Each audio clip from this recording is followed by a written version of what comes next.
Welcome back, everyone. The last time we checked in on Narcos, Pablo Escobar was bleeding out on a Colombian rooftop. It was the logical, and historically accurate, end to 2 seasons of drama and violence. As we start season 3 of Narcos, a question hangs in the air: is this a show about the drug war in Colombia? Or is it a show about Escobar, the mirthless, unstoppable murderer at the center of the first 20 episodes? While the show's main character is gone, several things remain: the docu-fiction aesthetic, the near centrality of the Cali cartel, and Pedro Pascal as Javier Peña, the hard-bitten DEA agent who helped take down Escobar. Yet the Escobar-shaped hole in the show is conspicuous, at least in the early going. Given the fact-driven, TikTok approach Narcos takes to the drug business, with the focus more on events and operations than on characters, Wagner Moura's magnetic performance as Escobar gave the show its stark heart. By contrast, Boyd Holbrook's Steve Murphy, our hero and narrator for the first 2 seasons, is also gone, but the impact is negligible. Without Escobar and his contradictions and vulnerabilities, to say nothing of his unique role in Colombia's social and political system, Narcos gambles that the rise and fall of the Cali cartel will be compelling enough to make up for his absence. In his place, the 3rd season offers the 4 Cali cartel executives, Gilberto Rodriguez Orejuela, Damian Alcazar, and his brother, Miguel Francisco Dennis, who serve as the chief executive, and the operations chief, Helmer Herrera, Alberto Amon, known as Pacho, in charge of distribution and security, and Jose Santa Cruz Londoño, Pepe Rapazote, known as Chepe, head of United States operations, particularly in New York City. Taking over as narrator, Peña describes the Cali cartel as Cocaine Incorporated, with a business model more akin to a slick Fortune 500 companies than to the street-level savagery of Escobar's network. Because the Rodriguez Orejuela brothers preferred to operate from the shadows, Narcos is in the difficult position of noting their corporate efficiency while having to guess about their psychological profiles. So far, the character descriptions for all 4 men could fit on a cocktail napkin. The opening of the season 3 premiere shows Peña at a wedding back in Texas, but he can't get back to Colombia fast enough.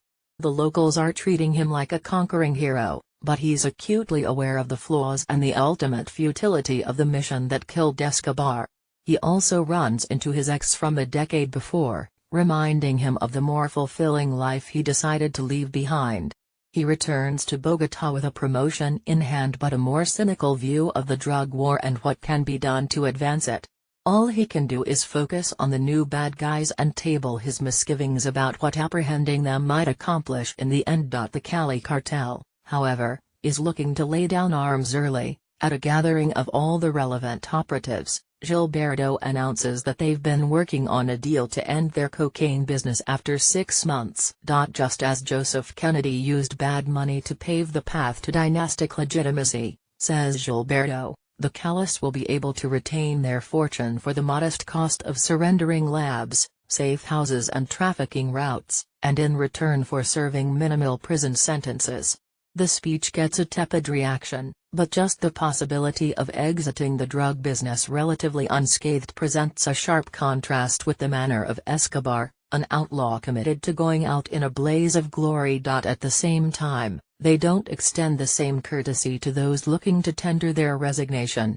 When Jorge Salcedo, Matias Varela, the head of security, announces that he's quitting to launch a private firm, Miguel rebuffs him. "We didn't get where we are by allowing good people to leave," he says, and thus ends Salcedo's ambitions outside the cartel. Despite the brothers' sophisticated approach to the cocaine business, the Cali cartel does have the ability to monitor threats and unleash tremendous violence whenever provoked. With $1 billion set aside for payoffs, the cartel has built a security apparatus that Peña describes as the Soviet Union with nice weather. Salcedo knows better than anyone that slipping around that apparatus is next to impossible. In setting the table for Season 3, Narcos will rely on a gallery of characters, mainly Peña, Salcedo and the 4 Cali executives, and a new business model to compensate for Escobar's absence.